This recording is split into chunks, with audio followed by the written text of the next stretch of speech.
एक प्रेरणा कथा। मंजिल दूर नहीं। एक बहुत ही परिश्रमी और धर्मपरायण किसान था, लेकिन उसका दुर्भाग्य के हर बार उसकी फसलें खराब हो जाती थी। कभी अकाल और कभी बाढ़ के कारण अक्सर ही उसको बहुत दुख भोगने पड़ते थे। अक्सर उसकी लहलाती फसल मिट्टी हो जाती थी। उस किसान को कभी भी पूरी फसल नहीं मिलती थी। उसके परिवार का गुजारा भी बहुत मुश्किल से होता था। आखिर एक दिन हारकर वो मंदिर में प्रभु के सामने जाकर खड़ा हो गया और बोला, हे परमात्मा, आप दुनिया के मालिक हैं, परंतु आपको खेती बाड़ी की बिल्कुल भी जानकारी नहीं है। एक बार सभी मौसम मेरे अनुसार कर दीजिए और देखिएगा मैं कैसी शानदार फसलें पैदा करूंगा। मैं अपने अन्न के भंडार भर लूंगा। प्रभु उस किसान की बात सुनकर मंद मंद मुस्कुरा रहे थे और किसान की शिकायत का मजा ले रहे थे। किसान जाने ही लगा था कि एक आवाज आई, जैसा तुम चाहते हो वैसा ही होगा। इस वर्ष के मौसम तुम्हारे अनुसार ही होंगे। तुम जो मौसम चाहोगे वही हो जाएगा। किसान बड़ा खुशी खुशी घर आया। अब क्या था, किसान जब चाहता धूप खिल जाया करती और जब चाहता बारिश हो जाती। लेकिन किसान ने कभी भी तूफान या अंधड़ को आने नहीं दिया।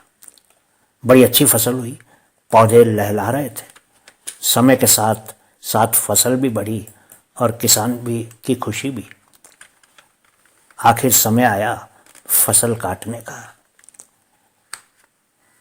किसान बड़ी खुशी खुशी खेत पहुंचा। जैसे ही फसल काटने को हाथ बढ़ाया, हैरान रह गया। सारी खुशी काफूर हो गई। देखा कि गेहूं की बालियों में एक भी बीज नहीं था। दिल धक्क से रह गया। दुखी होकर परमात्मा से कहने लगा, हे भगवान, ये क्या, इतना बड़ा धोखा। आपने तो मेरी इच्छा अनुसार मौसम दिया, फिर फसल का ये हाल। फिर से आकाशवाणी हुई, ये तो होना ही था वत्स।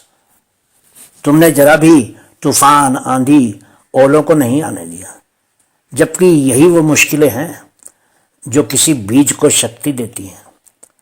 और इन तमाम मुश्किलों के बीच भी अपना संघर्ष जारी रखते हुए पौधा बढ़ता है और अपने जैसे हजारों बीजों को पैदा करता है, जबकि तुमने ये मुश्किलें आने ही नहीं दी।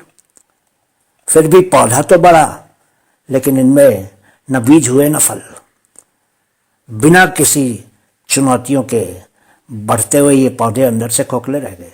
होना भी यही था। अब जाकर हुआ किसान को अपनी गलती का एहसास।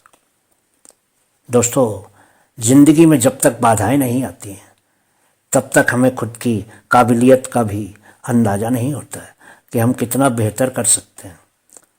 जबकि बाधाओं से पार जाने के लिए हम ईमानदारी से मेहनत करें तो मंजिल कभी दूर नहीं होगी। सुनने के लिए आपका बहुत शुक्रिया। कृपया हमारी कहानियाँ अपने मित्रों के साथ शेयर कीजिए और हमें सहयोग कीजिए। आपका सहयोग हमारे लिए बहुमूल्य है। बहुत बहुत शुक्रिया।